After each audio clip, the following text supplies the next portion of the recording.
से बाबूराम जी के निर्देशन में मिले और उन तक बात पहुंचाई गई कि हमें नियमितीकरण तक पहुंचाया जाए। सरकार ने जो 2 साल की छूट दी है, छूट तो पहले भी दी थी मगर वो क्रियान्वित नहीं हुई थी। इसको लेकर आज बाबूराम जी मुख्यमंत्री से मिले थे।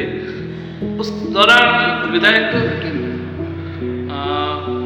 बैराराम जी सियोल, बाबू सिंह जी राठौड़, अर्जुन राम जी गर्ग और देवेंद्र जी जोशी, महेंद्र जी मेघवाल, अन्य विधायक गणों से मिले थे और उन तक बात पहुंचाई गई कि जिस तरीके से 2 साल की छूट दी वो क्रियान्वित होनी चाहिए और हमारा नियमितीकरण होना चाहिए। क्योंकि पिछले 17 साल से सरकार आई, कितनी भी सरकारें बदल गई मगर आज तक वो क्रियान्वित नहीं हुई, नए पदों का वर्गीकरण हुआ, नई नियमितीकरण तक मामला पहुंचा। उसको लेकर आज बाबूराम जी तक ने बात पहुंचाई थी मुख्यमंत्री तक। और उसके बाद में शिक्षा मंत्री जी को बाबूराम जी, मैं और हरिराम जी, विष्णु जी, अशोक जी, उनकी पूरी टीम के साथ शिक्षा मंत्री जी से भी बातचीत हुई है और उन तक भी बात पहुंची। जिस तरीके से जो सरकार ने छूट दी है वो छूट हमारा नियमितीकरण किया जाए और क्रियान्वित किया जाए, पदों का वर्गीकरण किया जाए और पद सर्जन करके नियमितीकरण करें। क्योंकि सरकारें हमने बहुत देखी है और हमारा मामला पहुंचना चाहिए। और बाबूराम जी ने वो बात जो देकर कहा है कि हमारा नियमितीकरण करवाओ साहब, लंबा समय हो गया है और जिस तरीके से छूट दी गई उसी तरीके से नियमितीकरण की जल्दी से जल्दी क्रियान्वित करवाओ। इसको लेकर बाबूराम जी भी अपने विचार रखें।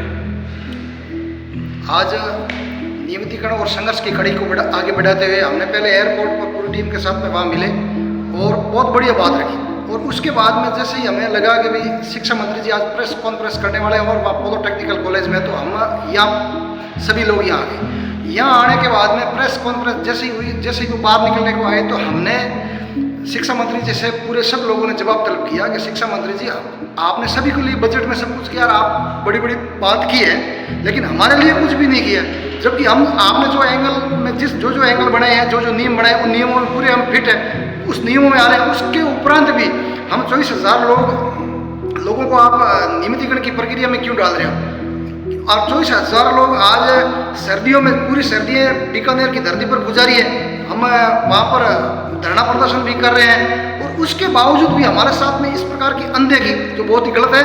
और हमारे हरिराम जी ने तो यहाँ तक कह दिया कि हम एक पंचायत में कहो या एक स्कूल में कहो 4-4 और 3-3 लोग लगे हुए हैं और आपकी आगे चुनाव, पंचायती राज चुनाव आने वाले हैं, तो इस प्रकार से आप बार बार हमें संकल्प पत्र में भी लेते हो। ये भी हमने सभी ने बात की कि आप संकल्प पत्र में लिया लेकिन भूल जाते हो, संकल्प पत्र में लेकर आपने 100 दिन की कार्य योजना में लेकर 80 दिन के बाद में हमें बाहर निकाल दिया अचानक। ये बात भी हमने पूरी रखी।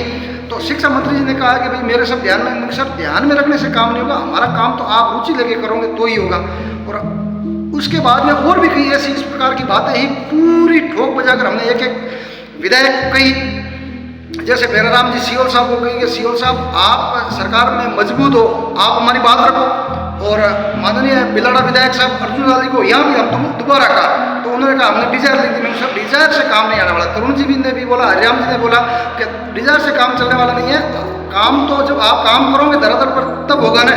और उसके बाद में बाबू सिंह जी राठौड़ साहब को दोबारा मिलेंगे सब। आप मंत्री जी को कहो, आप स्थानीय हमारे और अतुल जी भंडारी साहब को भी कहा और जो भी यहाँ जनप्रतिनिधि इस प्रेस कॉन्फ्रेंस में आए, हम भी प्रेस कॉन्फ्रेंस में साथ गए और पूरे दल बल के साथ में एक एक बात आपकी बड़ी मजबूती से रखी है और उनके दिमाग में बिठाया ये चीज़ कि हम 24,000 लोगों के साथ में आप अन्याय मत करिए। क्योंकि आप सरकार बनाने में हम एक कड़ी थे और जिस समय आपने हमें संकल्प पत्र में लिया और 100 दिन की कार्य योजना में लिया, उसके बावजूद आज 24,000 परिवार दर दर की ठोकरें खा रहा है, जो बहुत ही अन्याय हो रहा है हमारे साथ में।